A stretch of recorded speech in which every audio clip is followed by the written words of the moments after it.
And now to the analysis of Shields and Brooks, that is syndicated columnist Mark Shields and New York Times columnist David Brooks. Gentlemen, we're going to get to that memo, but I first want to ask you about Janet Yellen. We were very privileged to have the only interview she did today that aired, David. But it's very interesting to look back at her tenure over the last 4 years. Well, it's interesting to see like a normalist person as a public servant who isn't like screaming some manic red versus blue fight. And it's a good reminder. People have their views, and she had more of a liberal view than some of her predecessors. But being a Fed chairman, like a lot of politics, is about balance, trying to expand growth, expand labor markets while reducing inflation. And so it's a problem, and you're trying to find the right balance for that moment. And whatever philosophy you go in, you're presented with a specific problem, and you're trying to find the right balance. And you're not driven by ideology or driven by data, your best judgment. And that's the way a lot of government is. And even the Supreme Court works that way. People have red and blue, but they're also just trying to do the job well. And that happens a lot in the bureaucracy, and we get this false view of politics based on what Donald Trump and Nancy Pelosi are screaming at each other. But in reality, there are a lot of people like Janet Yellen. She is getting high marks from economists for her record for what she talked about there at the end about employment. But she said she's worried about productivity, and I thought she was very candid about the lack of women in her field. I did, Judy. Let me just establish first at the outset, there is no moral parity between Nancy Pelosi and Donald Trump. Okay. And David, I think, would like to withdraw that analogy or comparison. The fact is that Janet Yellen was refreshing. She brings a candor to it. She is an economist with a human passion for economic justice. She doesn't talk in abstractions, and she's got a hell of a resume. As she leaves, she really. It's been impressive. I think David's right about her leadership and the fact that she was the first woman. Certainly, as a pioneer, she's a pretty strong example for more. That we will see. She's succeeded by Jay Powell. He starts on Monday. But let's go back now to our lead story, David, and that is that memo, that long-awaited memo, finally released today by the House of Representatives, Republicans in the House. We see it. What do we make of it? Is it the blockbuster that we thought it was going to be? No, it's like a mini little buster, whatever you call a mini buster. It's not great that the FBI apparently didn't tell the courts where their information came from, that it came from the Steele dossier, and that was funded by the Democrats. You would like to think as part of a normal process, they say, we have this information, this is how we got it. That seems like the way the system should work. But as something that's going to derail the investigation or something that makes the FBI look particularly bad, it really doesn't. To me, the main effect is it undercuts one of the main Trump narratives.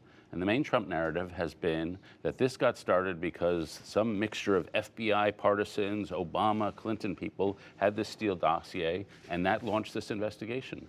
But what we learned in the last paragraph of this memo is the investigation got launched, nothing to do with the Steele dossier. It had to do with this conversation this guy, George Papadopoulos, had with an Australian diplomat in London at a wine bar. And he blabbed, oh, the Russians had this stuff on Hillary Clinton. When the stuff started coming out, as my newspaper reported about a month ago, the Australians went to the Americans and said, hey, what's going on here? And that was the beginning. And so that undermines the main narrative that this whole investigation is premised on some Democratic partisan work. It's not true. If that's the case, Mark, what did the Republicans accomplish by getting this out there? Well, they've destroyed one of the last islands of non-strident partisanship in Washington, which had been the Gang of Eight. The Gang of Eight, Judy, are the four leaders of the Congress, two in each party, and the four ranking member and chairs of the intelligence committees. That has been historically, a rather remarkable aberration from the strident partisanship that has possessed our city, sadly, and that's now destroyed. The idea that this could not have been done in regular order, there were doubts about how the FBI and their sources, whether they didn't question the substance, then now they're going back to the source, on Steele, which really is sort of a reach.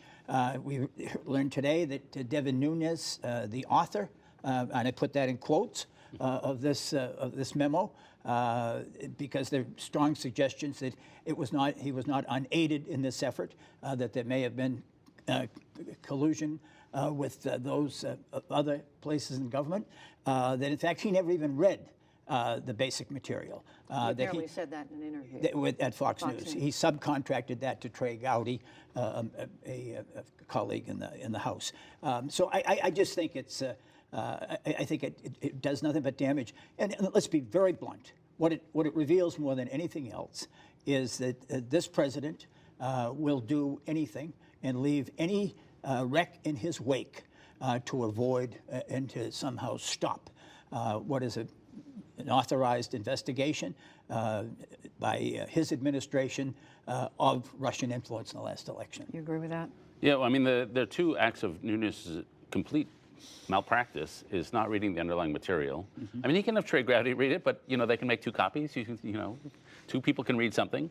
And it seems to me if this is the main thing your job is, like spend a couple days, read the stuff. Second, not inviting the FBI in to actually ask them some questions. This is like not complicated statecraft. It seems to me the basic you would do if you're trying to do something fair. But the premise has been, I think for him and for Trump himself, that there are no fair players here. There's no process to be respected here. There's no constitutional order that we live within. It's just they're out to get me and I'm out to get them. And Trump has made that just his MO since this whole thing is going on. I remain skeptic that there's a lot of big scandal underlying here, but it's certainly Donald Trump is acting as if there is, and every single real problem he's created for himself. It's interesting that Trey Gowdy, who did read the underlying classified material, announced this week that he is not going to run for Congress again. He served, 5 terms, served 10 years. And one of the comments he made in his statement was that he wants to serve, he was going to go back to the courts, he was a prosecutor. He said, I want to serve in an institution where fairness is respected. Of course, suggesting that that's not the case in Congress. He did also add today, Judy, that he had 100% confidence after this in Robert Mueller and his investigation.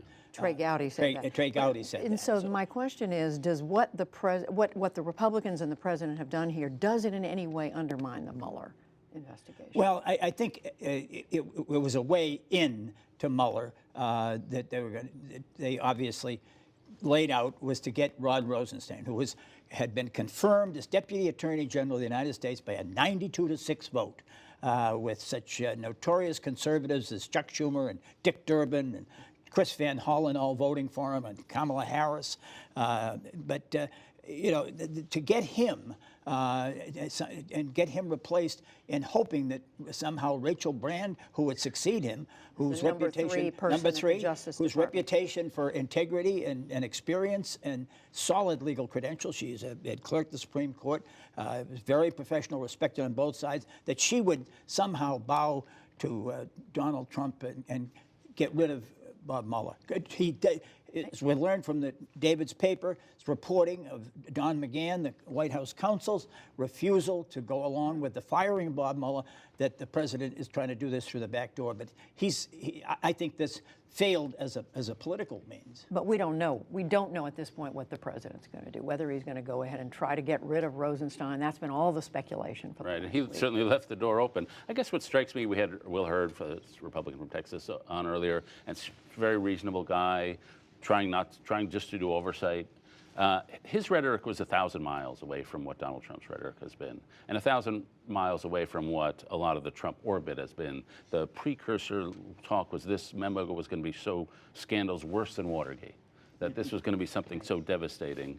And there's just a detachment from reality, no matter what side you take on this, what was in this memo, and that is sort of a way of raising the atmosphere and delegitimizing the whole process. Because a lot of people are not going to read even it's 4 pages, whatever it is. They're going to hear what Donald Trump said, and they think that's what they're going to think. And that's just, it's like a misreporting that sort of undermines the whole process. Well, speaking of misreporting, or I should say, speaking of what the president said, it seems like 100 years ago, Mark, but the president did give the State of the Union address this week. What endures from that? We've only got about a minute and a half, but I don't want to leave both of you without giving you a chance to talk about that again. The president has had 2 good moments in the polls. When he agreed briefly to work with Chuck Schumer and Nancy Pelosi, the Democratic leaders, last fall, he got a bump. When he's talked seemingly normal in the State of the Union message, even though he broke with the truth on a number of established occasions, he gets a lift. But normal doesn't last. That's what we've learned. Yeah, he's doing well in the polls. He's got a bump. The whole Republican Party's got a bump. Citing all the heroes in the balcony turned out to be a very clever thing because it gave people something to admire, a little bit of uplift. It prevented Trump from talking about himself a little more. And so that was successful. So you have to say, I didn't like the emotional mood of the speech, but you have to regard it as a success for the Trump administration. Is it a success that endures in some way? I mean, does it spill over and Even give his own him, partisans say it did not lay out a real agenda for the next year. No, and the great majority, when he talked about the heroes, it was one of the few times in public when Donald Trump has not talked about Donald Trump. And what he failed to mention was virtually all the heroes whom he cited, other than the 12-year-old and the parents of the slain children, were public employees. It'd be nice to honor and salute public employees, just as, the fact that they did accept government service as a high calling. a good note to end on. Mark Shields, David Brooks, thank you both.